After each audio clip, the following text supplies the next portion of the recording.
Assalamualaikum warahmatullahi wabarakatuh. Kali ini kita akan membahas tentang pengolahan sampah dan limbah pada lingkungan sekitar atau yang terdekat dengan kita adalah hunian kita, untuk menjadikan bangunan ramah lingkungan. Kita membahas tentang sampah perkotaan dulu. Fakta ilmiah menunjukkan bahwa sampah adalah salah satu penyumbang efek rumah kaca dalam bentuk metana atau CH4 dan karbon oksida CO2. Pada tahun 2020, sampah di Indonesia per hari sekitar 500 juta kilogram per hari atau sekitar 190.000 ton per tahun, yang mengemisikan gas metana ke atmosfer sebesar 9.500 ton.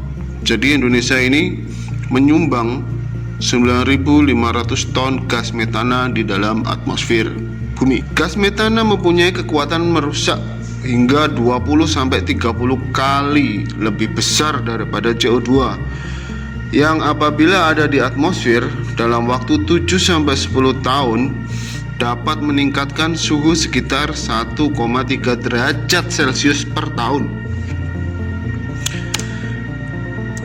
Nah, sampah kota-kota di Indonesia itu memproduksi sampah mendekati 10 juta ton sampah per tahun. Perkiraan produksi gas metan di TPA di Indonesia adalah 404 juta meter kubik gas metan per tahun. Jadi TPA, tempat pembuangan akhir sampah di Indonesia, itu menghasilkan 400-an juta meter kubik gas metan per tahun. Nah, limbah rumah tangga bukan hanya tentang sampah, tetapi juga tentang mandi cuci kakus. Dan tahun 2014 ini, dari berita online, ada 3.247 rumah di Depok tidak mempunyai MCK. Mudah-mudahan di tahun 2020 sudah berkurang. Nah, ditambah lagi dengan perilaku masyarakat yang suka sekali membuang sampah ke tempat sampah yang paling terbesar di dunia, yaitu sungai. Cuma ada di Indonesia. Sungai menjadi tempat pembuangan sampah yang secara otomatis akan mengalir, tetapi mereka tidak menyadari bahwa aliran itu akan tersendat pada satu titik yang akan menyebabkan lautan sampah. Foto ini diambil di Sungai Citarum. Mudah-mudahan 2020 atau 2021 nanti sungai ini sudah berubah menjadi lebih bersih. Hal yang bisa kita lakukan adalah mengurangi. Kita tidak bisa mencegah yang namanya global warming, atau kita tidak bisa menstop global warming, karena global warming itu suatu keniscayaan. Yang kita lakukan adalah mengurangi. Let's reduce it. Yang pertama, sampah anorganik. Sampah kota, insinerasi sampah kota. Alternatif pengolahan sampah anorganik adalah dengan cara insinerator, atau bahasa awamnya disebut pembakaran. Dianggap layak bila tidak dibutuhkan subsidi energi dari luar atau membutuhkan nilai kalor lebih dari 1.500 kilokalori per kilogram kering. Sampah kota di Indonesia itu rata-rata nilai kalornya rendah, kadar air yang tinggi sekitar 60%. Jadi permasalahannya itu di situ, karena sampah anaerob kita itu masih mempunyai kadar air yang cukup tinggi. Kekhawatiran utama adalah pencemaran udara karena disebabkan oleh pembakaran tadi.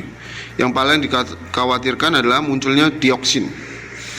Di Indonesia, insinerator modular biasanya belum dilengkapi pengendali pencemaran udara yang baik. Ada seorang YouTuber ataupun seorang konten kreator, Nesdieli, dia membahas tentang insinerator di negara sebelah, yaitu Singapura, di mana sampah yang dihasilkan di negara itu dibakar, tetapi hasil pembakaran atau asapnya itu diolah dengan baik sehingga mencemari udara mereka.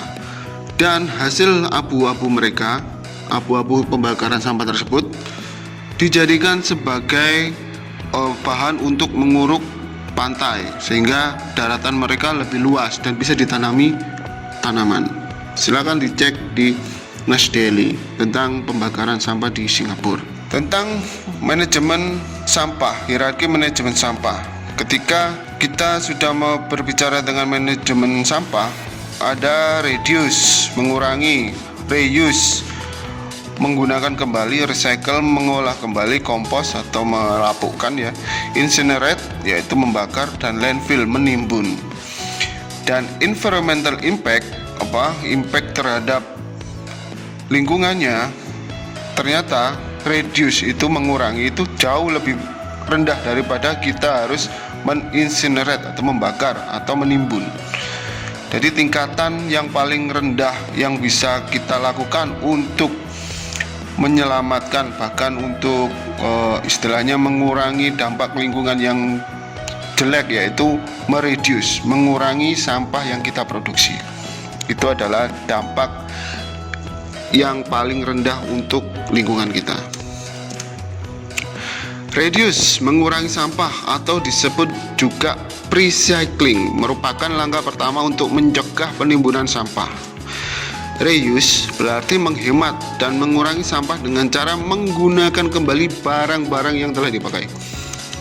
Seperti dalam diagram seperti ini, 70% organik, potensi daur ulangnya sampah di Indonesia itu sekitar 30-40%. Sedangkan yang non organik, potensi daur ulangnya itu 15-25%, dan lain-lain adalah sektor informal. Di beberapa kota sudah terjadi pengomposan untuk potensi dari sampah organik ini, tapi masih belum maksimal. Tetapi untuk yang non organik di beberapa kota sudah banyak yang menampung, seperti kayak rosokan ataupun besi tua. Itu kita seharusnya berterima kasih kepada usaha-usaha non formal tersebut, karena berkat mereka sampah-sampah yang kita hasilkan itu bisa berkurang, sehingga dampak yang kita berikan kepada lingkungan menjadi lebih rendah. Recycle, mendaur ulang, juga sering disebut mendapatkan kembali sumber daya atau resource recovery, khususnya untuk sumber daya alami. Replace, gantilah barang-barang yang hanya bisa dipakai sekali dengan barang yang lebih tahan lama. Contohnya yang paling kecil adalah air minum kemasan.